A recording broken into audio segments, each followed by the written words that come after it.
Espace. Nous allons découvrir les merveilles de l'univers, de la vie extraterrestre et de la technologie spatiale.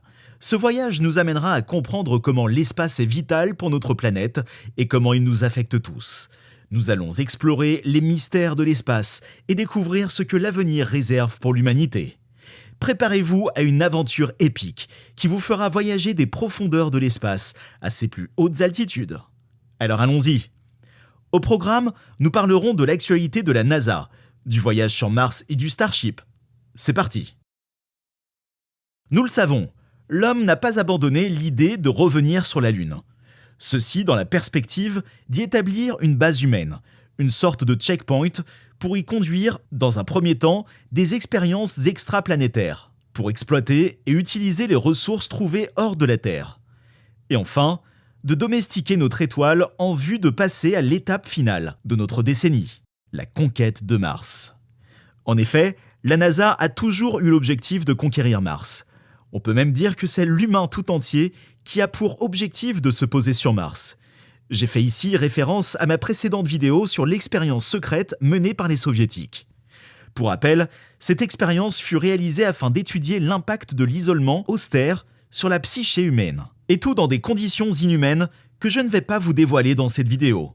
Je ne saurais vous rediriger vers la vidéo pour en apprendre toujours plus sur des anecdotes spatiales. Revenons à nos moutons. La NASA a toujours voulu pousser l'exploration jusque Mars, et pour cause.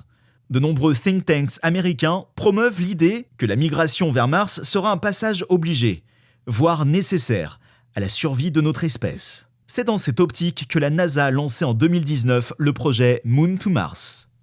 Le projet Moon to Mars de la NASA est un projet à long terme qui vise à explorer la Lune et Mars pour comprendre les opportunités et les défis de ces corps célestes. Il a été lancé en 2019 et il est considéré comme l'un des objets les plus ambitieux de la NASA. La première étape de ce projet est de retourner sur la Lune avec des astronautes américains d'ici 2024 dans le cadre du programme Artemis. Cela implique le développement de nouveaux systèmes de propulsion, de véhicules spatiaux et de technologies pour soutenir les missions sur la Lune.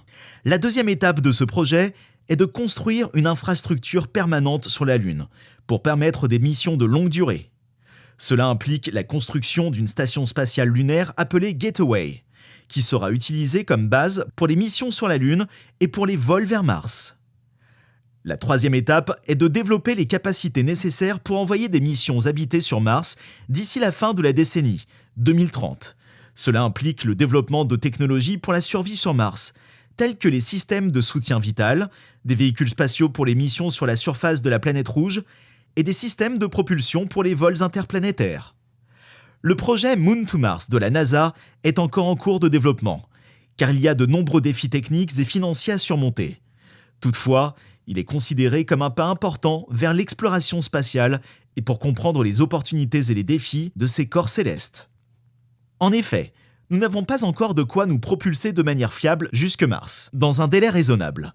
Aujourd'hui, il nous faudrait 650 jours pour aller sur Mars et cela pose beaucoup de problèmes. Alimentation, taille du module à envoyer dans l'espace, la NASA a souvent espéré un développement poussé de la propulsion nucléaire. Face aux risques que présente celle-ci et des drames de Tchernobyl et de Fukushima, son développement a été quelque peu ralenti, mais récemment, l'agence spatiale américaine a relancé le programme de propulsion nucléaire thermique en investissant massivement dans le programme. Ce programme développe un moteur dans lequel circule le gaz de propulsion hydrogène-hélium, à côté d'un ou de plusieurs réacteurs en fusion.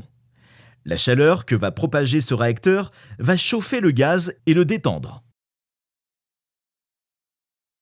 En redirigeant le flux de gaz vers une tuyère, on obtient une très forte poussée qu'on estime 2 fois plus efficace que nos moteurs thermiques d'aujourd'hui en termes de rendement. Parallèlement à ces recherches, nous avons le programme NIAC.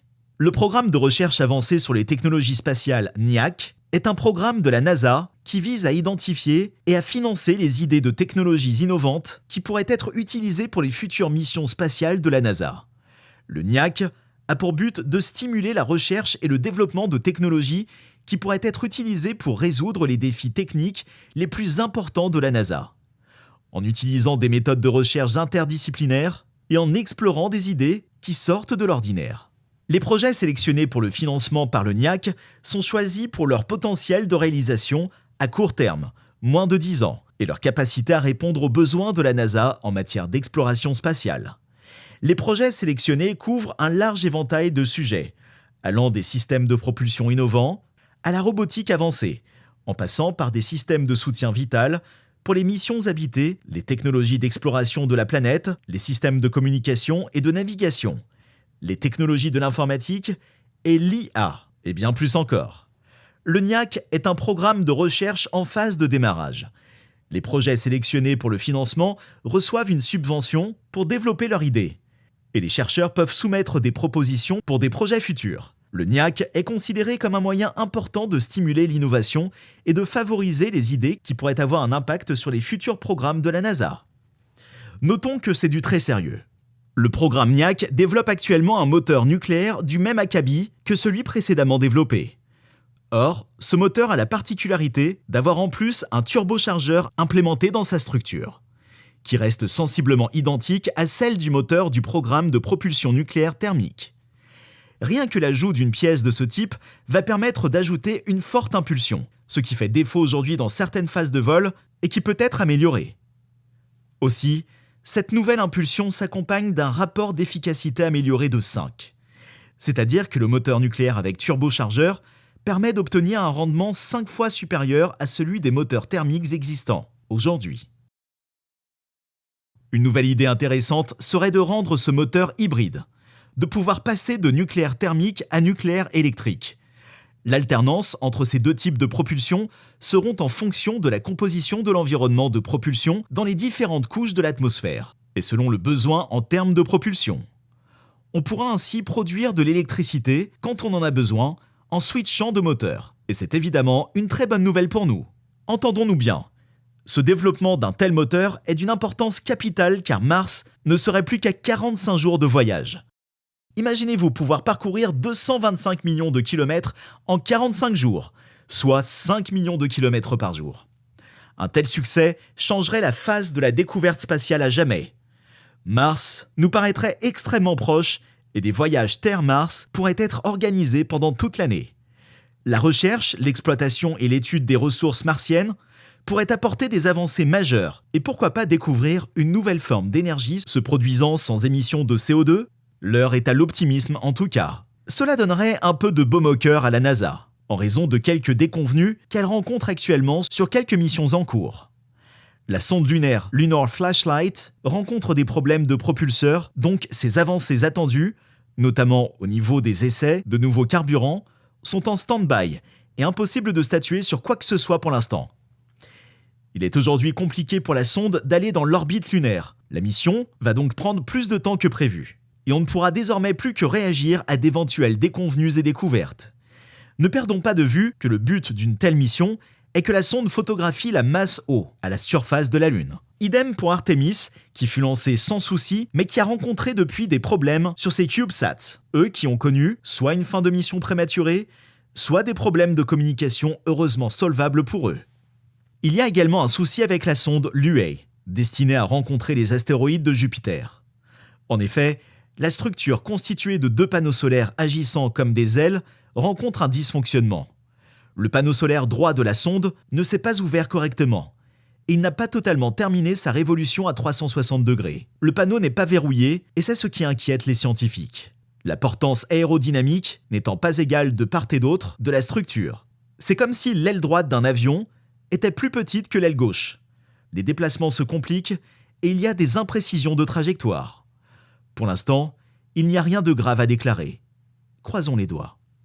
Cette année sera le lancement officiel de la sonde Psyché direction l'astéroïde du même nom. J'en ai déjà parlé dans une ancienne vidéo, que je vous mets à l'écran pour plus de détails. En résumé, la sonde espère découvrir le cœur d'une protoplanète en l'astéroïde, découvrant ainsi l'histoire de cette planète et une esquisse du cycle de développement d'une planète. Enfin, petit point Starship et Starship chinois. La Chine a mené des expérimentations sur un moteur en méthane, lequel serait implémenté sur le mini Starship chinois, une sorte de copie chinoise du Starship californien. En effet, les composants, technologies, architecture et fonctionnalités sont les mêmes sur les 2 vaisseaux. Nous verrons si les retards du Starship permettront à la concurrence de le copier et de le dépasser. Justement, Elon Musk a annoncé qu'un essai en orbite lunaire est envisagé cette année.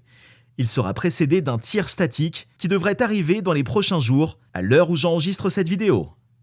Si celui-ci est couronné de succès, on en déduira que les moteurs pourront tourner à plein régime et qu'il n'y aura plus aucun obstacle à Starship dans l'espace.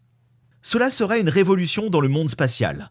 Encore une nouvelle avancée déterminante par SpaceX, qui en même temps de faire un grand bruit dans l'écosystème spatial mondial, fera faire encore une fois un grand bond en avant à la recherche spatiale. Croisons les doigts pour que l'essai final se déroule sans accroc, et pour que Musk et sa bande nous fassent avancer dans notre destin spatial. Pour plus de vidéos géniales, abonnez-vous, partagez, commentez si vous aimez, et n'oubliez pas d'appuyer sur le bouton de notification, car nous travaillons toujours pour vous apporter les